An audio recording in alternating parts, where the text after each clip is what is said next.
Bonjour mes élèves, j'espère que vous allez bien. Mes chers, à partir de cette vidéo, on va découvrir le premier thème intitulé Les âges de la vie. Notre objectif est d'identifier les différents âges de la vie et leurs caractéristiques.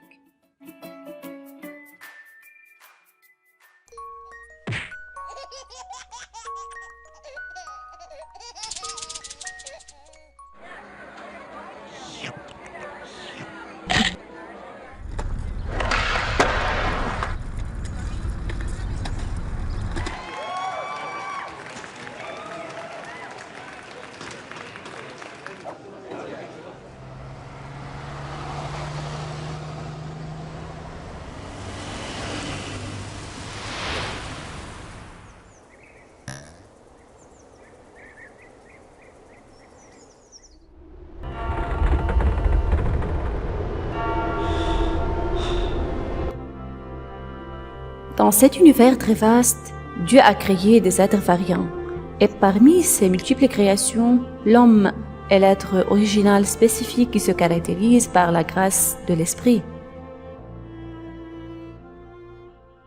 Dans son livre sacré, Dieu nous a dit « C'est lui qui vous a créé de terre, puis d'une goutte sperme, puis d'une adhérence, puis il vous fait sortir petit enfant, pour qu'ensuite vous atteigniez votre maturité. » Et qu'ensuite vous deveniez vieux, certains parmi vous meurent plus tôt, et pour que vous atteigniez un terme fixé, afin que vous raisonniez.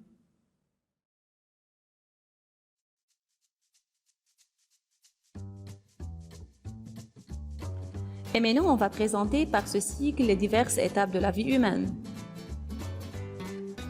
La première, c'est l'enfance, puis c'est l'adolescence, après c'est la jeunesse, ensuite c'est l'âge adulte, et à la fin, c'est la vieillesse. Commençons alors par la première étape. C'est quoi l'enfance? C'est une douce époque à laquelle on souhaite généralement revenir, loin de l'âge adolescent et des soucis du quotidien d'un adulte. Lors de l'enfance, on découvre l'école et les amis. On s'amuse encore sans retenue, sans gêne et on rentre se lever auprès de maman à la fin de la journée. On apprend à connaître les règles de la vie en société. On connaît ses premiers échecs, ses premières réussites, joie et peine. Le deuxième âge de la vie, c'est l'adolescence. C'est une période complexe de la vie.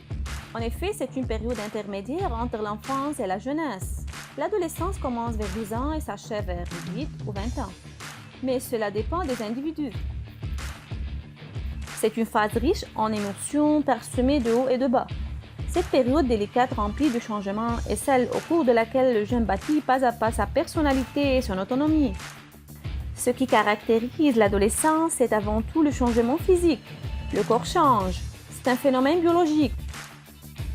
Ensuite, pendant l'adolescence, la relation avec ses parents, ses frères, ses sœurs, ses amis, les professeurs évolue. Si de nombreux adolescents ont des difficultés à communiquer, ils ne veulent pas confier leurs problèmes aux autres. Par conséquent, l'adolescence est une étape obligatoire. Il faut l'affronter avec optimisme et positivité.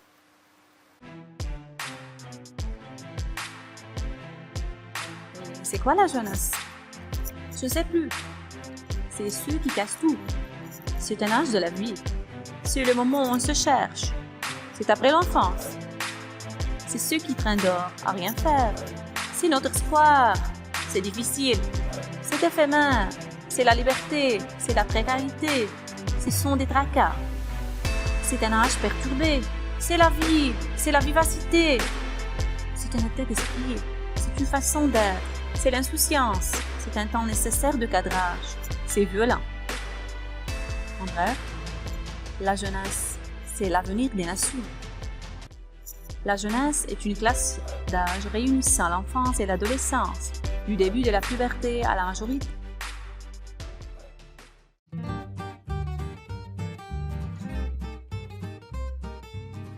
L'étape qui suit la jeunesse, c'est l'âge adulte. Le tempérament colérique qui s'installe avec l'âge adulte pousse à l'action, rend impatient d'agir et de réaliser quelque chose.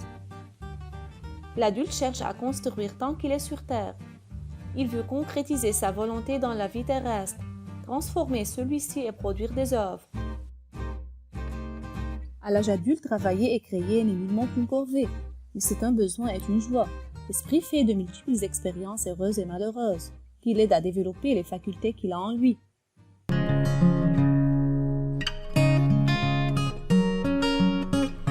Arrivons enfin au bout du chemin.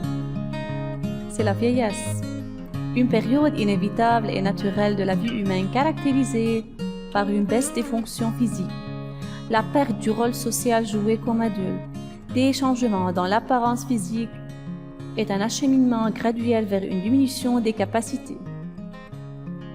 Le seul véritable enjeu de la vieillesse, c'est la sagesse.